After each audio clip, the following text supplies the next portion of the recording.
Hello, Bwana Yesu asifiwe na kusalimu kwa jina la Bwana Yesu. Kwa majina yangu naitwa Andrew. Huko nami tangu swali lililopita na session iliyopita, lakini kipekee sana ninamshukuru Mungu kwa siku nyingine ambayo Mungu ametupa nafasi ya kunikutanisha na mtumishi wa Mungu Dr. Daniel Maziku. Karibu sana. Asante sana mtumishi wa Bwana. Asante sana. Karibu sana. Tukijaribu kuangalia katika falme na ulimwengu, tunaona kuna ulimwengu wa nuru na ulimwengu wa giza, na moja ya vitu ambavyo vina control ulimwengu wa nuru tunasema ni Mungu ambaye anataka tumtumikie, lakini ulimwengu wa giza unakontroliwa na Shetani.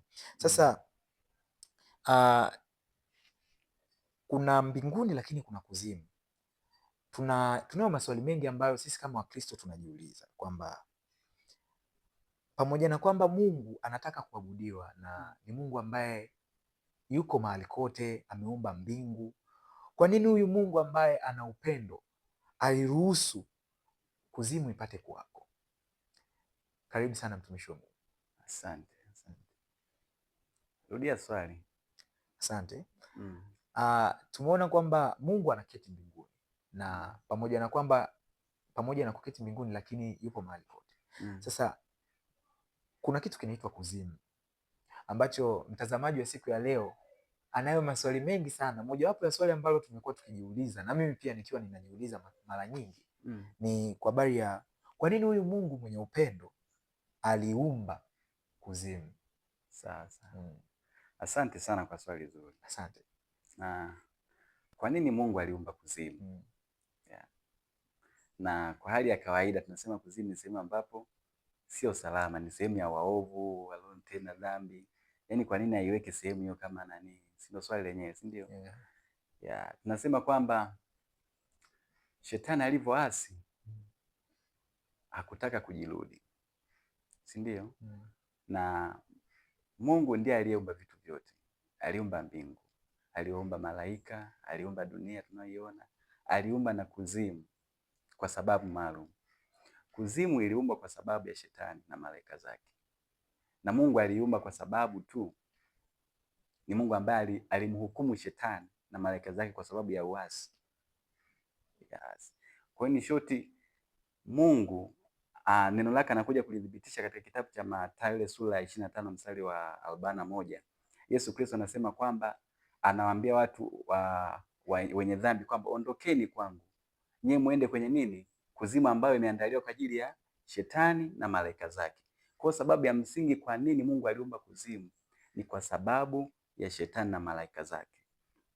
Lakini kwa mitazamo ya leo watu tunafikiri kama kuzimu imeumbwa kwa sababu ya watu. Labda kuzimu imeumbwa kwa sababu ya watu ambao Mungu aliwaumba. Ni big mistake, kwa sababu Mungu ametuwekea choice katika Kumbukumbu la Torati sura 30 mstari wa 19 kwamba nimewekea hivi leo mchague uzima au mauti. Kwa maana wewe hapo ulipo una choice ya kuchagua. Una freedom ya kwamba umtumikie Mungu au utumikie giza, na malipo yanajulikana kwamba Mungu ameumba kuzimu kwa ajili ya Shetani na malaika zake. But wewe mwanadamu ukiamua kuchagua giza, kwa maana yake unaungana na nani? Na Shetani katika kuzimu. Lakini haukuwa mpango wa Mungu kwamba mwanadamu ndo aelekee kwenye nini? Kuzimu. Lakini ile kuzimu ilikuwa ni kwa sababu ya Shetani na malaika zake. Lakini kwa sababu ya ugumu wa mioyo yetu ya kwamba mtu hataki kumpokea Yesu Kristo, akibaki katika dhambi, maana yake sasa mwisho wa siku anaunganishwa katika ile sehemu. Ndio maana Shetani sasa hivi na lengo lake ni moja tu, anajaribu kufanya kila namna awezayo ili kuweza kuwamislead wa Kristo, kuwamislead watu wasiende kwa Mungu, mwisho wa siku aungane nao katika kuzimu. Asante sana Dr. Maziku. Kwa namna moja ama nyingine mimi binafsi nimeelewa kwamba Mungu ana nia njema sana na sisi na kabisa hakuwa na mpango wowote wa kumwadhibu mwanadamu na hakutengeneza kuzimu kwa sababu ya mwanadamu. Kwa maana hiyo tunajifunza kwamba sisi kama Wakristo inatupasa kumtumikia Mungu vizuri ili tuweze kuirithi ahadi ya milele kabisa, na sio kuungana na nguvu za giza au kufanya mambo ambayo hayampendezi Mungu, ambayo malipo yake hayatakuwa mazuri. Of course, na kitu cha msingi cha kuongezea hapo, tukiokoka sisi kama Wakristo, ujue uwaga najaribu kuwaza, maybe sijai kuiona kuzimu, umeona, lakini uwaga naifikiria katika namna mbili. Ni kama chumba ambacho kina milango miwili. Kuna sehemu ya milango miwili pa kuingilia kuzimu. Kuna mlango wa kwanza ni wale ambao hawajaokoka kabisa.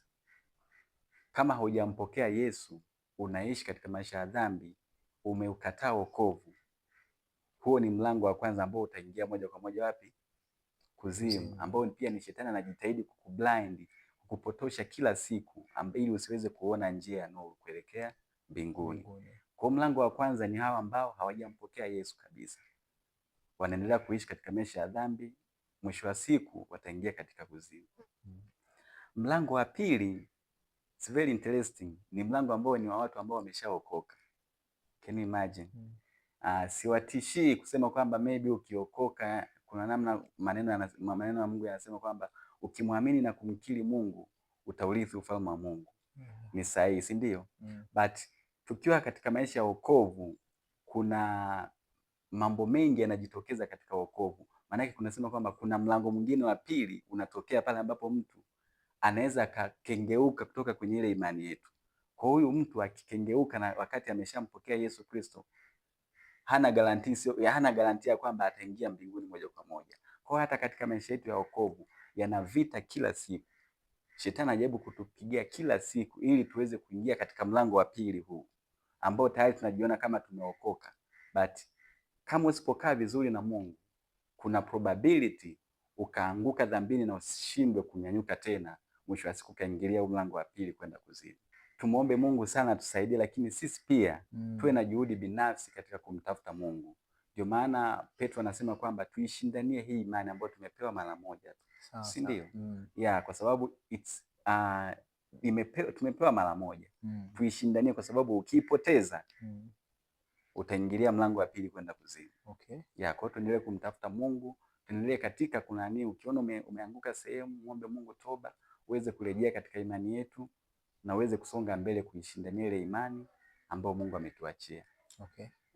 Asante sana Dr. Daniel Maziku. Tunashukuru sana.